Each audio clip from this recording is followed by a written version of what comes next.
প্রিয় মাধ্যমিক 2026 শিক্ষার্থীরা, আজ আমি তোমাদের সামনে বাংলা বিষয়ের গুরুত্বপূর্ণ কবিতা সিন্ধু তীরে থেকে মান 3 ও 5 এর বেশ কিছু গুরুত্বপূর্ণ প্রশ্ন শেয়ার করবো, যেগুলো টেস্ট ও ফাইনালের জন্য সমানভাবে গুরুত্বপূর্ণ। প্রথম প্রশ্নই তোমরা 5 নাম্বার জন্য যেটি দেখবে, সমুদ্রকন্যা পদ্মার চরিত্র, যে কোনো লাইন তুলে প্রশ্নটা আসতে পারে, খুবই গুরুত্বপূর্ণ। এই একটি 5 নাম্বারের প্রশ্ন দেখবে।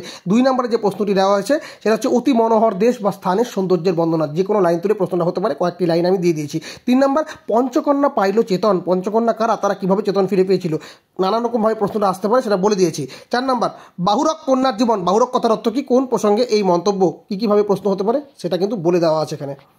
5 নম্বরে দেখবে শ্রীযুত মাগুনগুনি, মাগুনগুনি সম্পর্কে তোমাদের কিন্তু ভালো করে পড়তে হবে। আর অতিরিক্ত প্রশ্ন হিসাবে 6, 7, 8 তোমরা কিন্তু অবশ্যই দেখে রেখো।